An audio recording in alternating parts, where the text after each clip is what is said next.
"Daniel, I've already signed off. Just send me your notes after the fact." Craig said that to me on a Wednesday afternoon in February while I was sitting at my desk with a red flag tab marking page 847 of the Millbrook Road Bridge calculation package. The package was 1,412 pages. I had been through the first 961.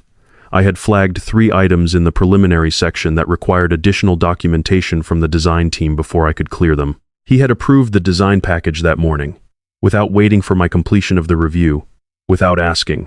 Craig's email had a confident subject line: Millbrook Road Bridge approval issued. The client was copied. The project manager was copied. It read like a milestone announcement. I looked at the tab on page 847. I had been in the middle of reviewing the deck-to-girder connection design in the east span. This is a critical interface in a steel girder bridge, the point where the concrete deck transfers loads to the steel girders, and where fatigue loading from repeated traffic can accumulate over time. I had flagged the specific connection detail because the design used a connection type that I had seen produce maintenance issues in similar applications in Pennsylvania's climate, where freeze-thaw cycles are severe. The documentation the design team had provided for the connection detail did not, in my judgment, fully address the long-term performance concerns. The second flag, on page 903, was a pile capacity assumption that referenced a soil boring taken 40 feet from the actual pile location. This was a common shortcut with generally conservative results, but the boring data showed a soil profile that varied significantly over short distances. The extrapolation to the pile location was not, in my judgment, adequately supported. The third flag, on page 1147, was a notation I had planned to write to the design team asking for clarification on a drainage detail that appeared to conflict between the bridge drawings and the roadway approach drawings. The first 2 flags were substantive engineering concerns. The third was a question. None of them had been reviewed. All of them were in sections with no green marks. I looked at the email Craig had sent the client at 10:14 a.m., announcing approval. I looked at the flagged pages. Then I opened a new folder on my desktop. I labeled it Millbrook Road Review Status at Time of Approval C. Morrison, 2/14. I copied the flagged items and my review notes into the folder. I added the timestamp of Craig's approval email. I dated the folder. I saved it to my personal drive.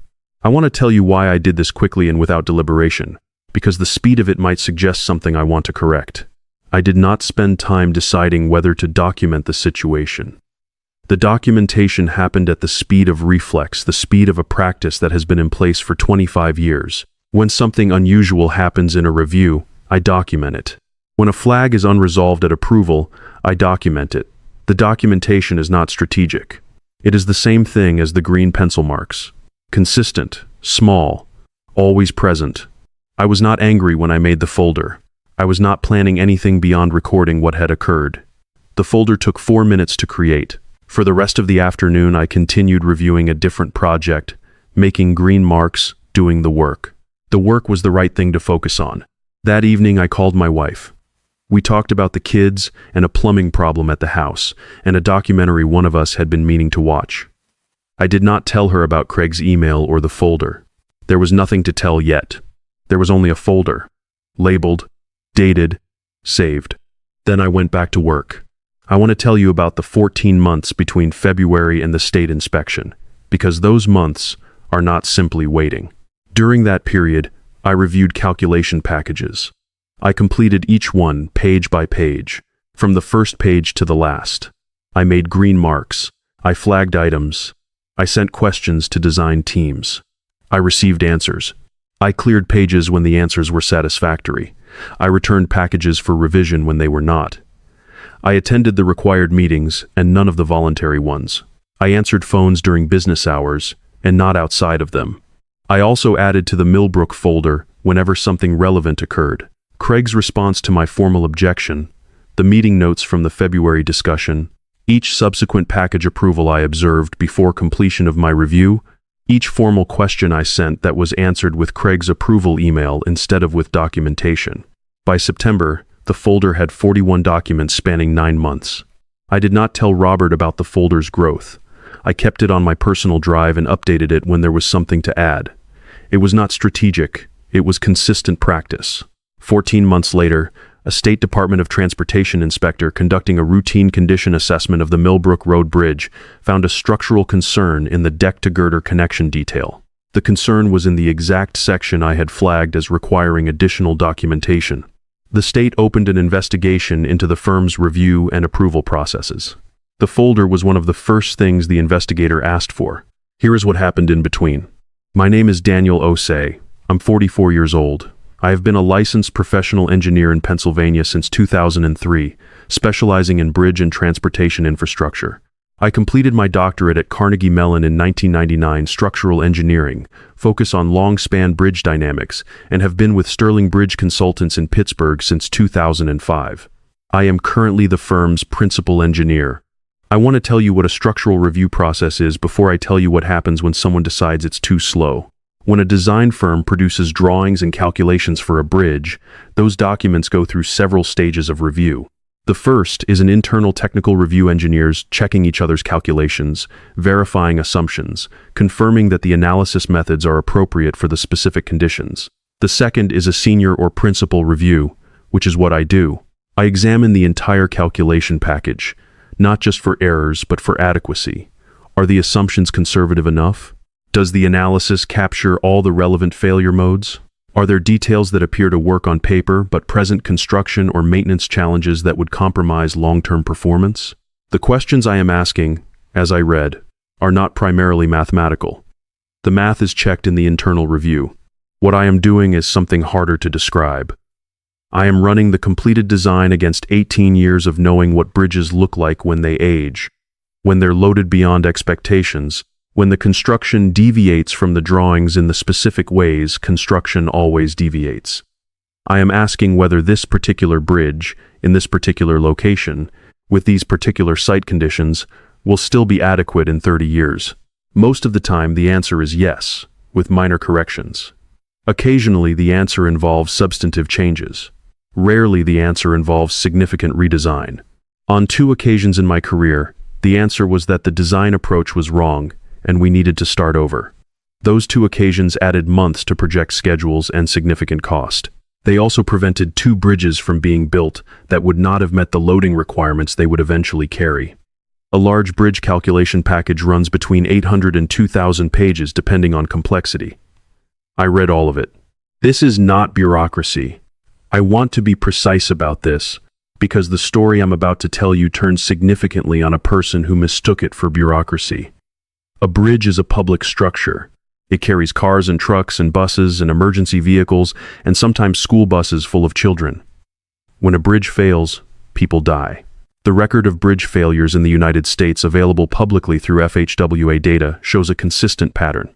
The failures that result in injury and death are almost always traceable, in retrospect, to a specific design detail or condition that was either not identified during review or identified and not adequately addressed.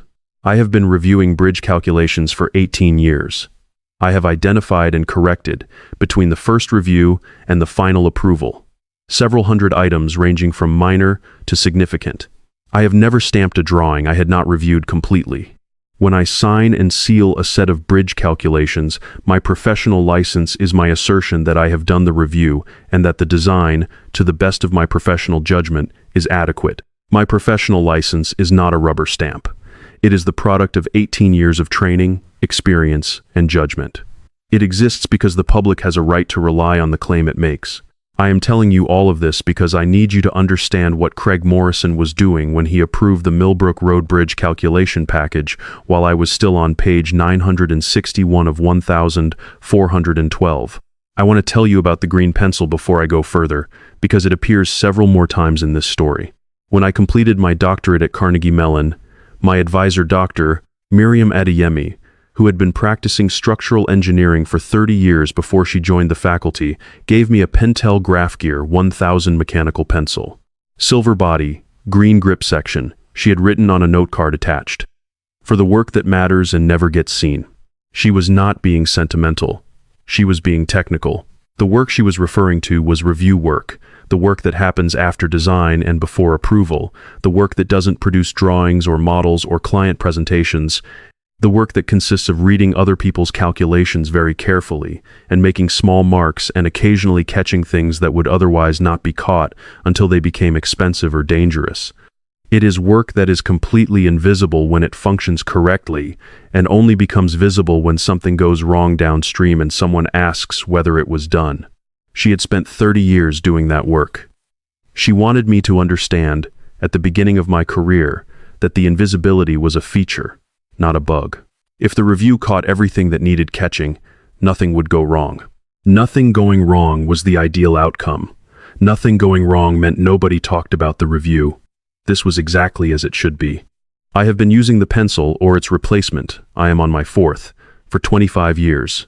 When I review a calculation package, I mark pages I've reviewed with a small notation in the lower right corner, DO, in green pencil. It is a habit from early in my career, when I was reviewing long packages in segments and needed to know where I had been. The habit persisted because it became useful. Anyone picking up a package I had reviewed could see at a glance which pages I had cleared and which I hadn't. I want to tell you about the day the habit proved its value in a way I had not anticipated. It was 2011. I was reviewing a calculation package for a pedestrian bridge over a creek in a county park. The package was 640 pages. On page 412, I found a wind load assumption that was inconsistent with the local conditions specified in the project scope. It was not wrong in isolation. The assumption was within the range of standard practice, but it was inconsistent with the project-specific data the design team had been provided. I flagged it, sent a question to the design team, and continued reviewing. The design team's answer, when it came back, was that they had used the standard assumption rather than the project-specific data, because the standard assumption was more conservative. I reviewed their reasoning and concluded that in this specific case, due to an unusual topographic funnel effect at the bridge site, the project-specific data showed higher wind loads than the standard conservative assumption. The standard assumption was actually non-conservative for this project. The design team revised the calculations. The wind loading on the bridge increased by approximately 18%. The connection details were redesigned. The bridge was built. It has been carrying pedestrians for 13 years. Nobody knows about the wind load analysis on page 412. Nobody should have to know about it. That is exactly how it should work. The notation system existed because I needed to track where I had been in a long package. The notation system revealed, 14 years later, exactly where I had been in the Millbrook Road Bridge package when Craig Morrison issued his approval. The notation is small. It is consistent. It is, to everyone who works with me, simply part of how Daniel reviews packages. On the Millbrook Road Bridge calculation package, the pages I had reviewed, 961 of 1,412 had green DO marks. Pages 962 through 1,412 did not. Craig had approved a package that was, as visible to anyone who looked at the marks, reviewed through page 961. I grew up in Accra, Ghana, the third of 4 children of an electrical engineer and a mathematics teacher. We moved to Pittsburgh when I was 12. My father had accepted a position at Carnegie Mellon, which became, 8 years later, the university where I completed my own doctorate. Pittsburgh is, for better or worse, a city defined by its infrastructure. The bridges are everywhere. The city has more bridges than any city in the world, and growing up here, you develop a specific relationship to them. You cross them. You trust them. You do not, as a child or an adult, think much about the calculations behind them. I started thinking about the calculations at 14, when my father took me to see the construction of the Andy Warhol Bridge Rehabilitation Project. We stood on the bank and watched the rigging and the steel work and the precise, careful sequence of the crew's movements. I asked my father what made it safe. He said, "The person who checked the math. I have been checking the math for 25 years. I want to tell you about the specific quality of that work before I tell you what happened to it. Structural review is invisible in the way that all preventive work is invisible. Its success looks like nothing happening. A bridge that performs as designed for 70 years and carries hundreds of millions of vehicle crossings without incident is a bridge whose review was done correctly. Nobody holds a ceremony for it. Nobody reports on it. The absence of failure is the whole record. The work I do is defined by its absence from the news. On the days I do it correctly, nothing happens. Somewhere in Pennsylvania, someone drives over a bridge and thinks about nothing other than where they are going. That is the goal. That is the whole point. Sterling Bridge Consultants was founded in 1987 by two engineers who had left a larger firm to do infrastructure work more deliberately. When I joined in 2005, the firm had 42 people. When Craig Morrison arrived in 2022, it had 81. It had grown into a mid-sized specialty practice with a strong reputation for complex bridge projects, the kind of reputation that takes decades to build and survives on the quality of its technical work. I was offered the Director of Engineering title twice. I declined both times, not from lack of ambition, but from a clear understanding of my own preferences. I like reviewing calculations. I am good at reviewing calculations. The director role carries administrative and business development responsibilities that would have reduced my reviewing time significantly, and the reviewing time is where I believe I contribute most. The firm understood this, eventually, and created the principal engineer role for me, higher salary, authority over technical standards, without the administrative weight. I want to tell you about the firm's culture before Craig arrived, because the contrast matters. Robert Tran, who managed the business side, had a specific habit. Every Monday morning, before the day's meetings, he would stop by my desk and ask what was on my plate. Not in a checking-in way, in a genuine curiosity way. He wanted to understand what the difficult projects were and why they were difficult. He didn't always understand the technical details. He understood enough to know that when I said a project was complicated, it was complicated, and to leave me alone to handle it. The firm's culture was, in the years before Craig, organized around a simple, implicit agreement. Technical judgment was technical judgment, business considerations were business considerations, and the two were not supposed to argue about which was more important when they were genuinely in conflict. There were times when a project had to wait because the review wasn't done. There were times when we absorbed a schedule penalty because the design needed revision. Nobody liked those moments, but everyone understood they were preferable to the alternative. Craig's arrival changed the implicit agreement. He saw the culture's deference to technical judgment as inefficiency rather than as a principled boundary. He saw my review timeline as a process variable that could be optimized. He had not been at the firm long enough to understand why it was the length it was. This is relevant to what comes next, because Craig was hired to fill the Director of Engineering role I had twice declined, and he arrived believing, understandably, that the director was the senior technical role at the firm. He was the director. I was principal. On an org chart, director sits above principal. In structural engineering practice, the question of who has the deeper technical expertise is not answered by an org chart. Craig had been a competent project manager and a good communicator. His PE was valid, his experience was real, his intentions were professional. None of that is in dispute. What was in dispute, and what the following 14 months resolved, was whether a person with his specific experience level could determine whether a calculation review was taking longer than necessary. The answer was no. He could not. I want to explain why. Because the distinction matters for understanding what happened next. In any technical field where review is a safety function, the reviewer's experience level determines what they can see. A less experienced reviewer can check calculations for mathematical correctness. A more experienced reviewer can ask whether the calculation framework is appropriate for the specific conditions, whether the assumptions are adequate for this project, whether the analysis captures failure modes that appear in practice but not in textbooks, whether the details are constructible in ways that match the design intent. Craig had reviewed calculation packages at his previous firms. He had not, in those contexts, been the most experienced reviewer in the room. He had reviewed packages that had already been through a more experienced engineer's pre-screening, the informal early feedback loop equivalent at those firms. He had not, as far as I could determine, ever been the final technical backstop. He had never been in the position of knowing that if he missed something, nobody else was behind him. At Sterling, I was the backstop. I had been for 19 years. The packages I reviewed had been through internal technical review, but not through the kind of senior principal review that Craig's previous firms had provided before his review. My review was the last technical check. He did not know that. He thought the internal technical review was the primary check, and my review was the senior management signature, important for process, but not technically necessary. He had never been in an environment where that distinction mattered. He had no reference point for knowing when a review was thorough versus cautious, because the environments he had worked in had produced thorough reviews without him needing to understand why. He thought I was being cautious. I was being thorough. Those look identical from the outside. From the inside, they are not the same thing at all. Craig had been a project manager and then a design lead at two mid-size firms in Atlanta.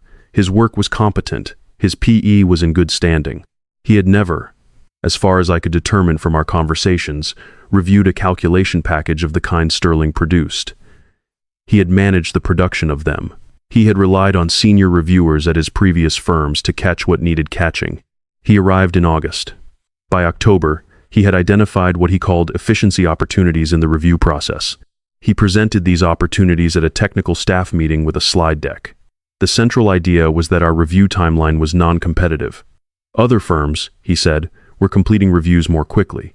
He had a table comparing Sterling's average review cycle to industry averages from a consultancy report he had commissioned. Sterling's cycles were longer. I asked him how the comparison firms defined review completion. He said the report measured calendar days from package receipt to approval. I pointed out that calendar days measured the clock, not the review. A firm that completed a review in 7 days might have had 2 senior reviewers working intensively. A firm that completed in 14 days might have had 1 reviewer with competing project demands. The output was the same. He said he thought we needed to be more responsive to client schedules. I said responsiveness to client schedules was appropriate. Compressing the technical review to achieve it was not. He thanked me for my perspective. He went ahead with a new policy, establishing target review cycles that were 30% shorter than our previous averages. That was the first wave. The second wave came in January. Craig had been watching how I worked the physical process of it, the packages on my desk, the green marks accumulating page by page. He had asked me, early on, how long a large package took. I told him, for a significant bridge, typically 2 to 3 weeks, depending on what I found and how many questions required answers from the design team. He had looked at his calendar and said that 2 to 3 weeks was a challenge for the Millbrook schedule. The Millbrook Road Bridge was a $12 million project for a municipal client, a bridge replacement over a creek on a county road in western Pennsylvania. The design was moderately complex, a 3-span steel girder structure with a concrete deck, driven pile foundations, some tricky approach geometry at the existing road intersection. Not the most complex project we had done, but not simple. Craig asked me in early January whether I could complete the Millbrook review in 8 business days. I told him I would review it as thoroughly as it required, and that I expected it to take between 10 and 14 days depending on what I found. He expressed concern about the schedule. I told him I understood the schedule concern and would not create unnecessary delay, but that the review would not be artificially shortened. He went to the firm's managing partner, Robert Tran, with the schedule concern. Robert, who had been managing the business side of the firm for 12 years and who trusted Craig's assessment of operational efficiency, told me that I needed to be more responsive to project schedules. I told Robert what I had told Craig. I would not shorten the review to fit a schedule. I would do the review correctly. Robert said he appreciated my thoroughness and that he would work with Craig to manage client expectations. The package came in on February 3rd. I began reviewing on February 4th. By February 13th, I was on page 961 and had flagged 3 items requiring follow-up. At 10:14 a.m., on February 14th, Craig sent the client an approval email and copied me with a note. "Daniel, I've already signed off. Just send me your notes after the fact." That was the second wave. The third wave came 3 weeks later. I wrote a formal memorandum to Craig and Robert Tran, 3 pages, single-spaced, describing the sequence of events for the Millbrook package, the items I had flagged, and my professional concern about the approval process. I stated clearly that I could not be responsible for the technical adequacy of designs approved before my review was complete, and that I was formally documenting this concern for the record. Craig's response, in a meeting that Robert also attended, was to tell me that my review process was risk-averse to the point of slowing down business. He said he had reviewed hundreds of calculation packages himself and understood what a review required.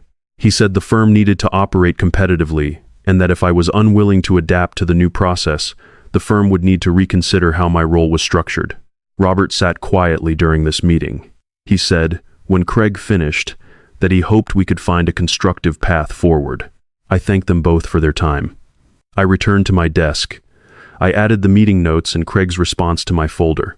Then I began reviewing the calculation package for the next project in queue. I reviewed it completely. I took the time it required. I cleared every page with a green mark. I did not do the things I had been doing before Craig arrived that were not in my contract. I want to be precise about what those things were. Before Craig arrived, I had been doing the following outside of my formal job description.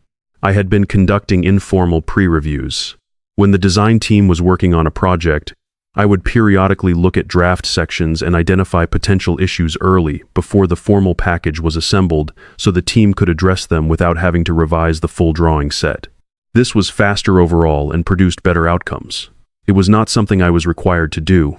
It was something I did because I found catching problems early more efficient than finding them late.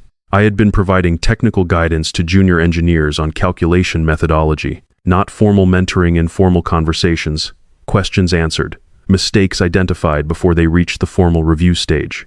This was not in my job description. I did it because it produced better engineers and better work. I had been available by phone for technical questions outside business hours. When a project had a tight turnaround and a design team engineer had a question at 7 in the evening, they called me and I answered. I did not charge overtime for this. I did it because I believed in the work. I had been attending client meetings when the technical complexity warranted it, not as a required participant but as a resource.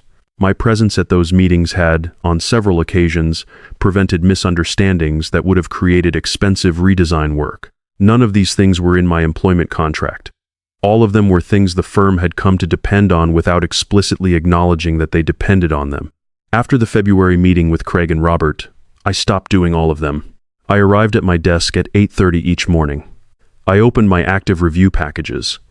I reviewed calculation pages, methodically, one by one, with the green pencil. At 5 p.m., I placed a bookmark at my stopping point, noted the date and page number in a log I kept, and left. I did not answer phone calls after 5 p.m. I did not attend client meetings that were not formally required. I did not conduct pre-reviews of drafts in progress. When junior engineers came to my desk with methodology questions, I told them politely that I would be happy to address the question in a scheduled technical review meeting, and I sent them a calendar invite for the following week. The changes became visible within days. The first 3 weeks after I stopped the informal work were quiet. The changes I had made were not visible yet because the projects currently in formal review had benefited from the pre-reviews I had done before I stopped. The pipeline still carried the investment I had made. It would take several weeks before the projects that had received no pre-review reached my desk. The first one came in week 4. A design team was working on a state highway project, a retaining wall system with a moderately complex design on an embankment with variable soil conditions. Normally, I would have looked at draft sections in weeks 3 and 4 and flagged 2 or 3 things for correction before the package was assembled. I did not do this. When the package arrived in my queue in week 7, I opened it and found 14 items requiring correction and 6 requiring additional analysis. 2 of the 6 required independent geotechnical analysis beyond what the design team had done. The design team had to substantially revise the package. The project delivery was delayed by 3 weeks. The client, a state agency with a construction contract already out to bid, had to negotiate a delay extension with the contractor, which cost money. Craig asked me in a meeting why the review had taken so long. I said the review had taken as long as the technical issues in the package required. He asked why the team hadn't caught the issues earlier. I said that had previously been handled through informal early review, which I had been conducting voluntarily. I said I had stopped doing voluntary work after our February meeting. It was a small project meeting. 4 engineers went quiet. The engineers who had been on my informal early review process knew exactly what I meant. Craig looked at them. They looked at their notebooks. He said he would look into the pre-review question. I said I was happy to discuss formalizing it if he thought it would be beneficial. I suggested documenting the scope, the time required, and the appropriate compensation. He said he would think about it. He did not follow up. The second project hit the same pattern 3 weeks later. A railroad bridge replacement with a tight contractor schedule. A design package I had previously shaped with pre-review feedback in the draft stage, this time arrived in my queue fully assembled and with 11 items requiring correction. The railroad client had an operational window for the bridge replacement. The 3-week delay meant missing the window. The project was pushed to the following spring construction season. That delay cost the railroad approximately $180,000 in additional winter maintenance costs for the existing bridge. The project manager sent the firm a letter. The third project's consequences were smaller in dollar terms but more visible internally. It involved one of Sterling's largest municipal clients, a relationship Robert had spent 6 years developing. The client's project coordinator called Robert directly to ask what had happened to Sterling's responsiveness. Robert had to explain, without fully understanding it himself, that there had been some operational changes. He began asking questions the way Robert asked questions quietly, gathering information before drawing conclusions. He talked to project managers and design team leads.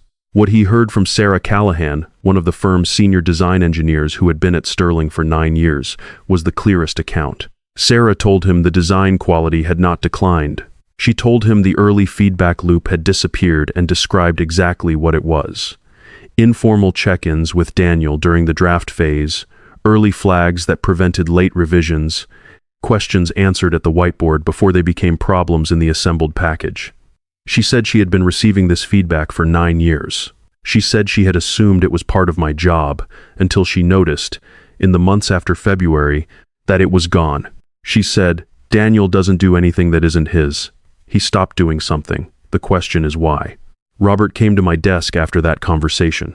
He sat down, he said, "Talk to me."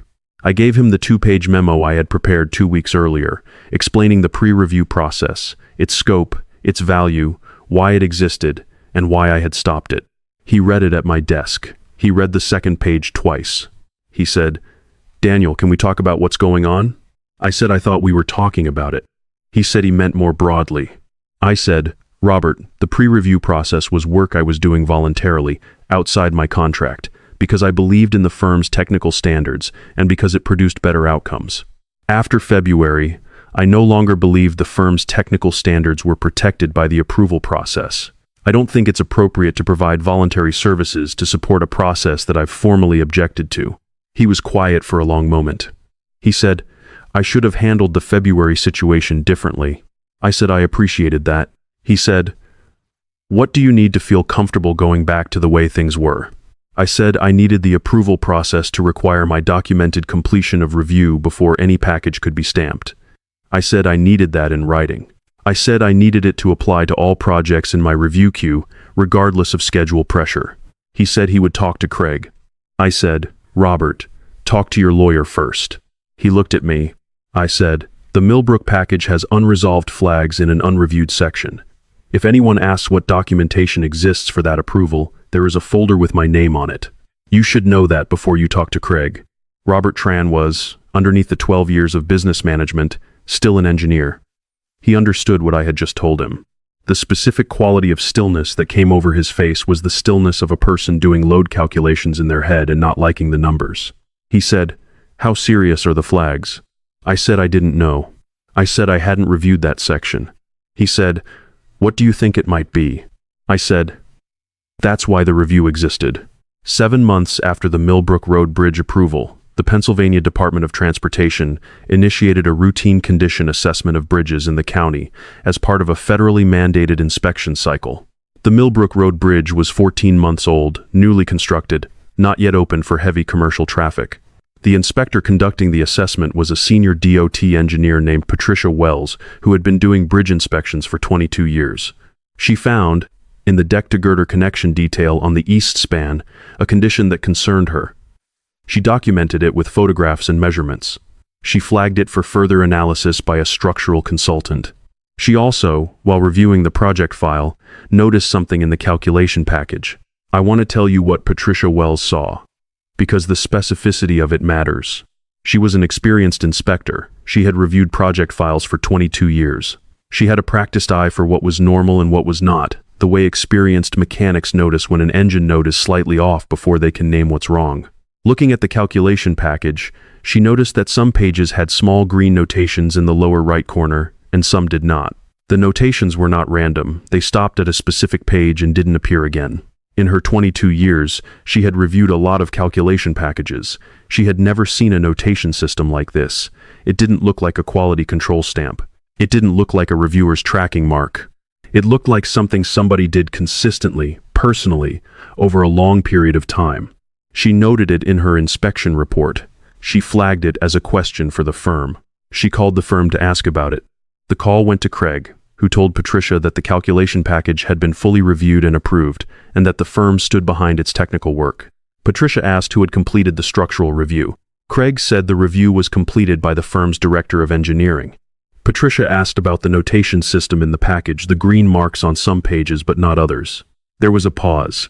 Craig said he wasn't familiar with that notation. Another pause. Patricia asked to speak with whoever had created it. Craig put her on hold. He came to my desk. He told me there was a DOT inspector on the line who had questions about the Millbrook package. His expression, as he said this, was the expression of a person whose hand has registered a temperature before the brain has processed what it means. I picked up the phone. I want to tell you about that phone call, because it is the moment the folder became something other than a record I had kept for my own documentation. Patricia Wells described what she had found. She was specific elevation, span designation, the precise connection detail. She said she was not making a safety determination, only documenting a concern for engineering review. She asked whether the connection detail she was describing had been among the items reviewed. I said that section fell within pages 962 through 1,412 of the calculation package, which I had not completed reviewing at the time of approval. There was a pause. She asked whether that was documented somewhere. I said yes. I told her about the green marks. I told her about the folder. I offered to send her the documentation. She said she would like that very much. I sent her the folder that afternoon. My flagged items list, my review log showing page 961 as my stopping point, Craig's approval email timestamped February 14th, my formal memorandum documenting the concern, and Craig's response calling my approach risk-averse.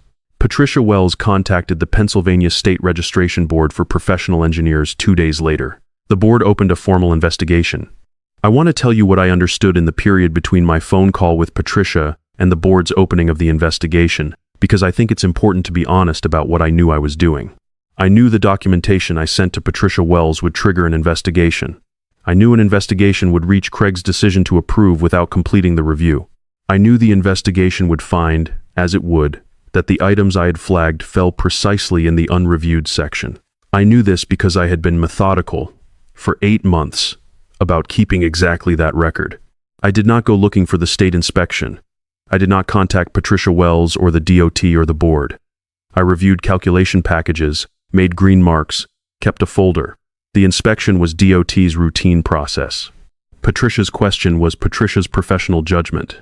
The board's investigation was the board doing its job.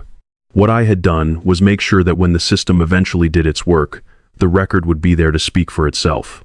The system did its work. The investigation's scope expanded over the following 2 months. The board subpoenaed Sterling Bridge Consultants' review records for the previous 18 months, every calculation package that had been approved during Craig's tenure as Director of Engineering. My logs showed the status of every review at the time of approval. The green marks showed the same thing physically on every package.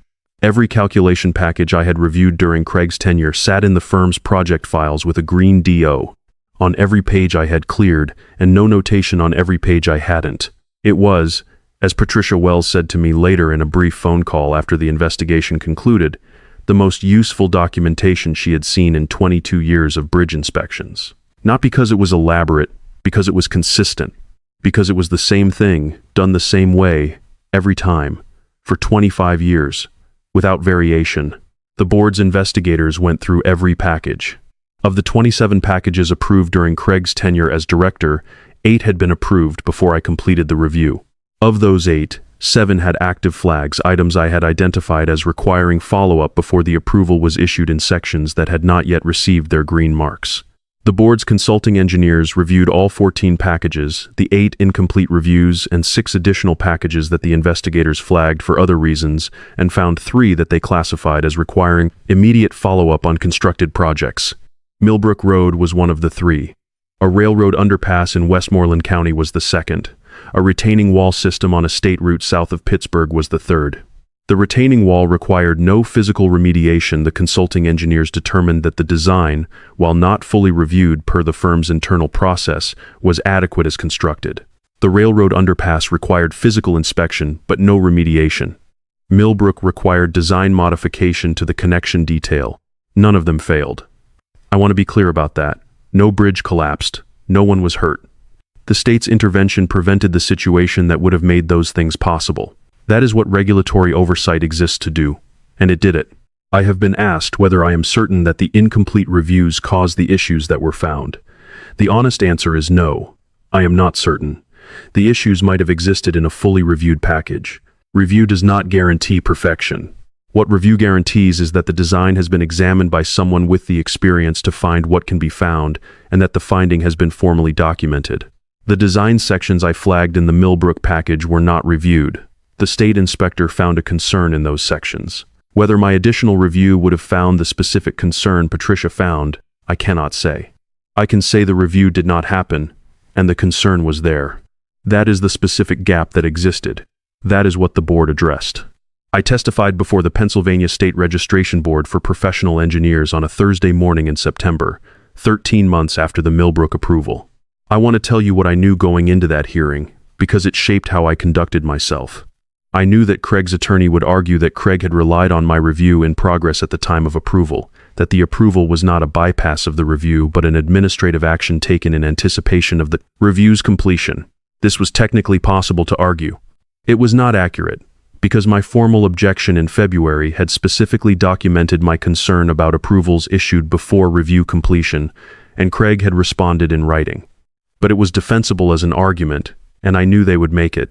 I knew the board would want to understand why the flags in the Millbrook package concerned me specifically, and I had prepared to explain the connection detail in clear, non-specialist terms.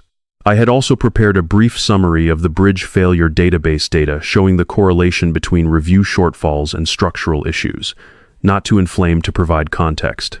I knew my documentation was complete and accurate. I knew it was the most complete documentation of an internal review bypass I had ever seen, because I had created it specifically by doing what I always did, keeping records.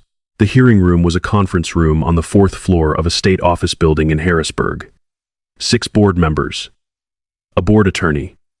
A court reporter. Craig's attorney. Craig, who was dressed carefully and looked like a person who had been advised to appear calm and was working at it. Robert Tran was in the room, not as a participant but as a company representative. He sat near the back, in the observer section. I saw him when I came in. He nodded. I nodded. I had been to hearings like this before, not as a subject but as an expert. I understood what the board needed and I provided it. A precise documented account of the review process, the specific events of the Millbrook approval, and the 8-month record I had kept. I answered every question directly. I did not characterize Craig's motivation. I did not suggest malice. I described actions, provided documentation, and answered follow-up questions. The board's chair was a woman in her 60s named Dr. Carolyn Park. She had been on the board for 9 years. She asked careful questions. Her questions were not adversarial. They were the questions of someone trying to understand a process they were responsible for regulating, making sure they had the complete picture. Toward the end of my testimony, she asked me one question that I have thought about since. She asked, "Dr. Osei, in your professional judgment, is the review process you described the scope, the timeline, the documentation practice consistent with the standard of care for the type of work your firm produces?" I said yes. She asked, "And in your professional judgment, is an approval issued before the completion of that review consistent with that standard of care?" I said no. She said, "Thank you." That was the substance of it. Craig's attorney cross-examined me for 40 minutes and did not find a gap in the documentation. The hearing concluded at 1:15. I drove back to Pittsburgh. I stopped at a rest area outside of Breezewood and ate a sandwich in my car, looking at the highway overpass above the parking lot. The board's attorney asked me whether I had raised concerns about the approval process through the firm's internal channels before sending documentation to the state inspector. I said yes. I provided the February memorandum and the notes from the February meeting. The board's attorney asked whether the concerns had been addressed. I said they had not. Craig's attorney asked whether I had quietly undermined the review process by withdrawing services I had previously provided. I said I had stopped providing voluntary services that were not in my employment contract after my documented concerns about the approval process were dismissed. He asked whether stopping those services had contributed to project delays and client dissatisfaction. I said it had. I said those delays were the visible consequence of removing work that had previously been invisible. I said the approval of calculation packages before review completion was a separate and more serious matter. He asked whether I had anticipated those consequences when I stopped the voluntary work. I said yes. He asked whether I had intended to create problems for the firm. I said I had intended to stop providing work I was not paid for, and I had anticipated that the absence of that work would reveal how much of it I had been providing. I said that this was not sabotage, it was accuracy. The board's chair asked me one more question. She asked whether, in my professional judgment, the Millbrook Road Bridge presented a current safety risk. I said I didn't know. I said that was why the state needed the independent engineering review it had ordered, and why the flagged items needed to be formally addressed by the design team and re-reviewed before the bridge was open to full commercial traffic. She thanked me. The hearing ended at 1:15 p.m. I drove back to Pittsburgh. I stopped at a rest area outside of Breezewood and ate a sandwich in my car, looking at the highway overpass above the parking lot. Someone had reviewed those calculations. Someone had marked the pages and made the marks and signed the seal, and the bridge had been built, and now it carried traffic every day. That person's name was in a file somewhere. I thought about that for a while. Then I drove back to Pittsburgh, on roads that crossed bridges, in a state with 11,000 bridges in its inventory, every one of them reviewed by someone whose name is in a file somewhere that most people will never open. I crossed the Susquehanna River on the way home. The bridge carried 4 lanes of interstate traffic. I didn't know who had reviewed its most recent rehabilitation. I knew they had done it. The bridge was there. The board's findings came 6 weeks later. Craig Morrison's professional engineer license was suspended for 18 months, with reinstatement conditioned on completion of an ethics course and an intensive review of structural calculation review procedures. The board also issued a formal censure of Sterling Bridge Consultants and required the firm to implement a documented review completion policy. No approval could be issued for a project I had active review status on without my formal, written clearance. 3 of the 8 bypass packages required remedial engineering analysis. 2 required physical inspections of constructed bridges. 1, not Millbrook, a highway interchange project, required a design modification to the constructed structure at the firm's expense. The firm's liability insurance cost increased significantly. 2 clients put future work on hold pending the investigation's conclusion. Robert Tran called me into his office 2 weeks after the board's findings. I want to describe the room and the conversation, because both were different from every other meeting I had had in Robert's office in 19 years. Robert had a glass-walled office on the building's 3rd floor. The wall facing the main floor was transparent. He had always said it was so he could see what was happening in the firm. I had always assumed that was true. Sitting in the chair across from his desk that morning, I noticed he had put a translucent film on the lower half of the glass at some point in the recent past. I hadn't noticed it before. He looked tired. Not the operational tired of a busy schedule. The specific tired of a person who has been sitting with something for a while and not sleeping well. He said, "The board's findings are what they are. The firm is accepting them." I said I understood. He said, "The insurance picture is going to be complicated for the next few years. We've lost 2 clients on hold. We may lose a 3rd. He paused. "We will survive it. I've been through worse.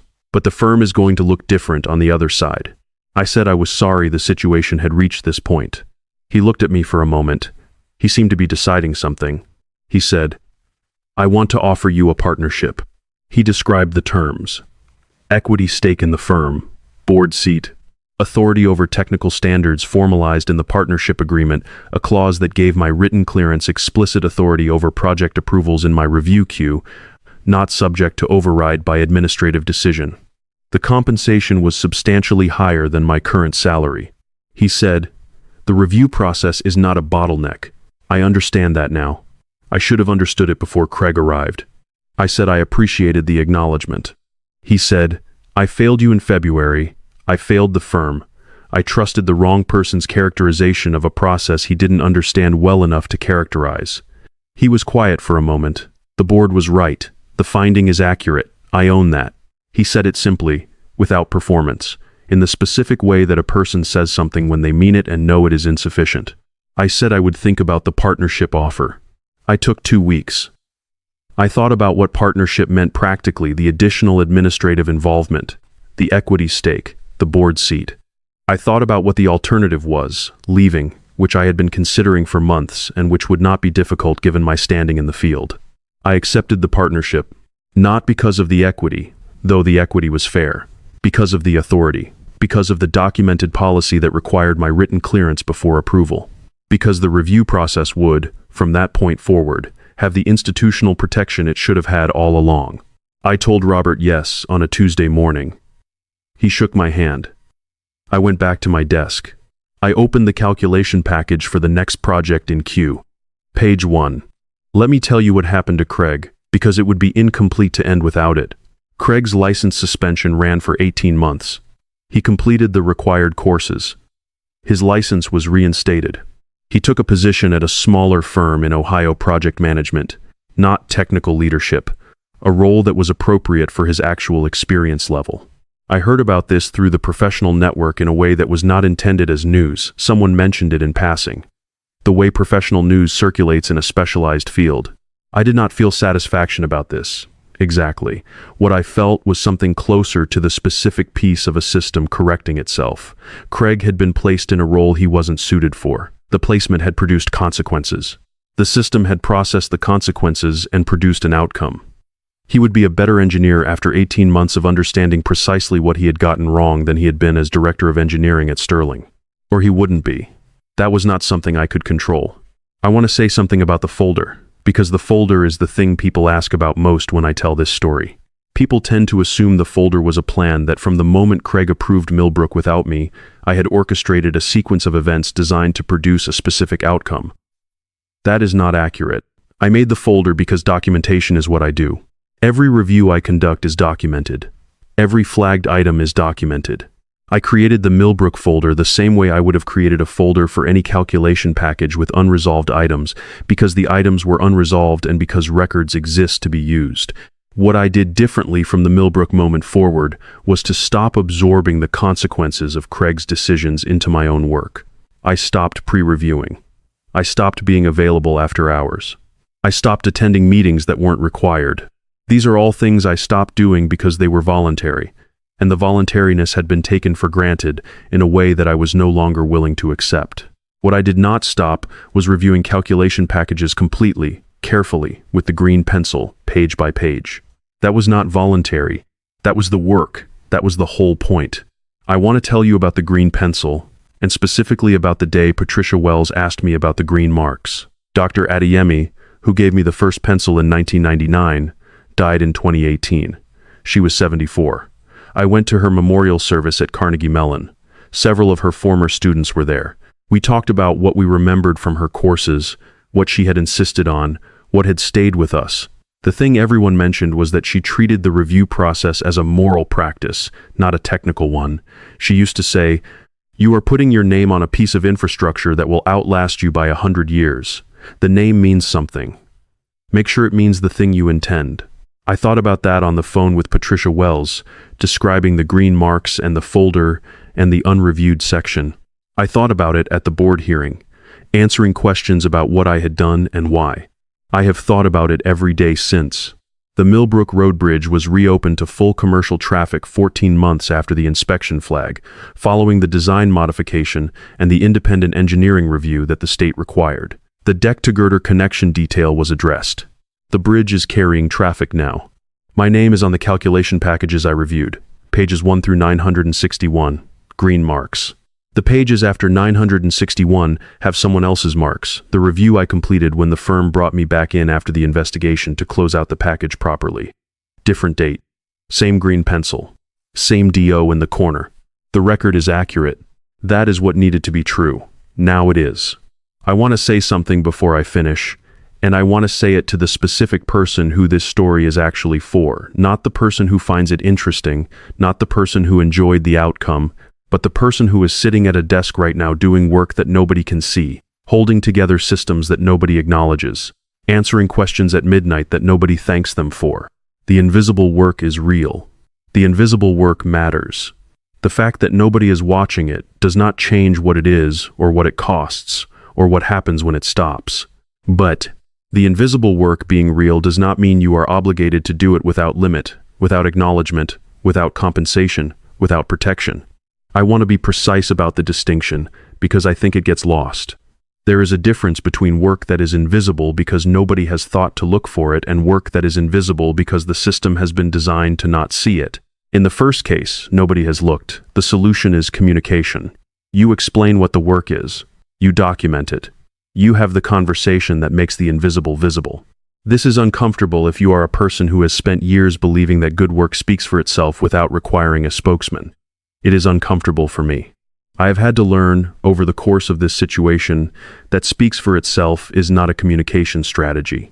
Work that speaks for itself does so quietly, in the background, while other things are speaking more loudly. You have to make sure the right people have the opportunity to hear it. In the second case, the system is structured not to see it. The situation is different. This is what I encountered after February.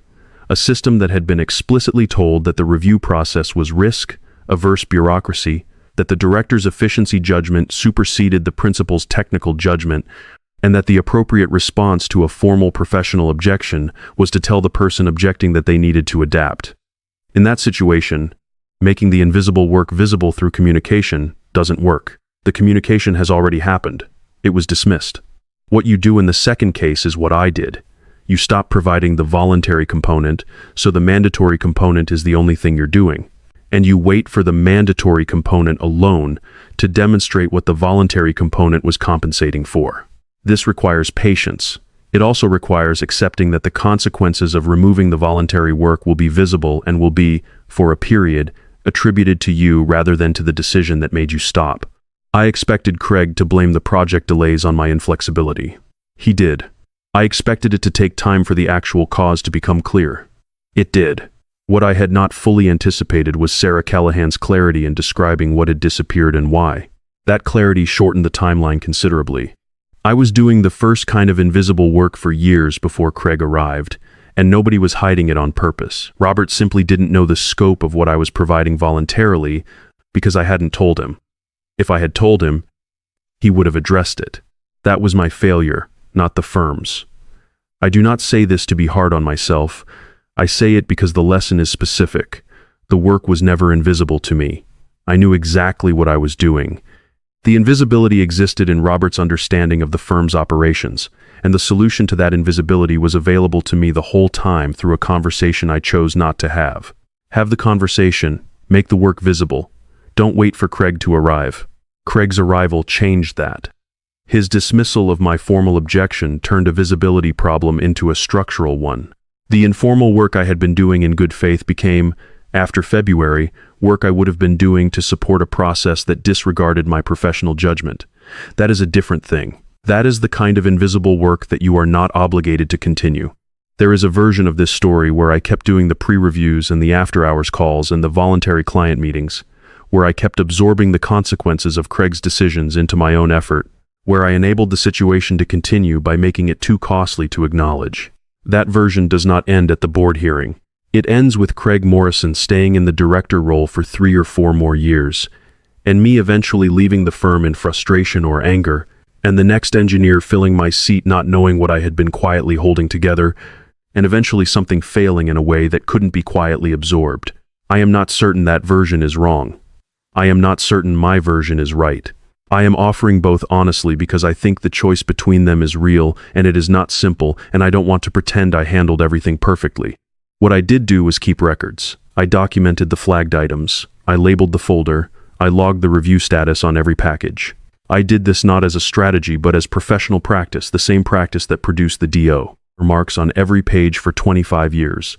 The records existed because I am a person who keeps records, not because I was planning for the state investigation. The state investigation found the records useful. That is the whole of the lesson I offer. Do the work that matters. Document the work that matters. Do not do work that is not yours to do without acknowledgement. And keep records not to use against people, but because accuracy is the foundation of everything else, and you may need the foundation when the rest of the structure shifts. Dr. Adeyemi told me, "You are putting your name on a piece of infrastructure that will outlast you by 100 years. The name means something. Make sure it means the thing you intend." My name is on the packages I have reviewed. The green marks are the record of where I have been. They mean, I was here. I looked at this. It is as sound as my judgment could make it. I intend to keep making them. The green pencil is on my desk. I want to tell you one more thing about the pencil, and then I'll stop. When Dr. Adeyemi gave it to me in 1999, she said the note said, "For the work that matters and never gets seen." I have been thinking about that phrase differently since the board investigation, because the investigation was, in a sense, the work being seen. The folder was seen. The green marks were seen. Patricia Wells saw them. Dr. Adeyemi meant the phrase as a description of the work's normal condition, invisible, unacknowledged, necessary. She was right about that. The normal condition is invisibility. The investigation was the exception. What the investigation revealed is that the invisibility was real and important and correct, and also that the work had left a record of itself all along, in every package, on every page. The record was quiet. It was consistent. It was there when it was needed. That is all I have ever wanted to make, a record that is there when it is needed. Tomorrow I start the next package. There is always a next package. There is always a next package. In the time I have spent telling this story, somewhere in Pennsylvania, a design team has finished a calculation package and placed it in my review queue. The package is waiting. The pages are numbered. The margins are ready for green marks. This is the work. It is not visible until it isn't done. I intend to keep doing it. I start the next package tomorrow. The package weighs approximately 4 pounds. It is held together with a binder clip on the top left corner because I prefer the binder clip to the folder easier to turn pages. The cover sheet has the project name, the design team's information, the total page count, and a blank line where I will write the date I begin and the date I complete. I will make green marks. In the engineering profession, the professional engineer license is the individual's legal attestation that a design meets applicable standards. The seal is a legal document. Bypassing a PE's review process before stamping is a serious professional and legal matter in every U.S. jurisdiction. The processes described in this story are based on general industry practice. Specific regulatory requirements vary by state. All events and characters in this story are fictional and presented for entertainment and reflection. Daniel Osei, Craig Morrison, Sterling Bridge Consultants, the Millbrook Road Bridge, and all related individuals, entities, and events are fictional constructs. Any resemblance to real persons, entities, or events is coincidental. Structural engineering regulations, PE licensing requirements, and DOT inspection processes are based on general industry practice. Specific procedures vary by jurisdiction.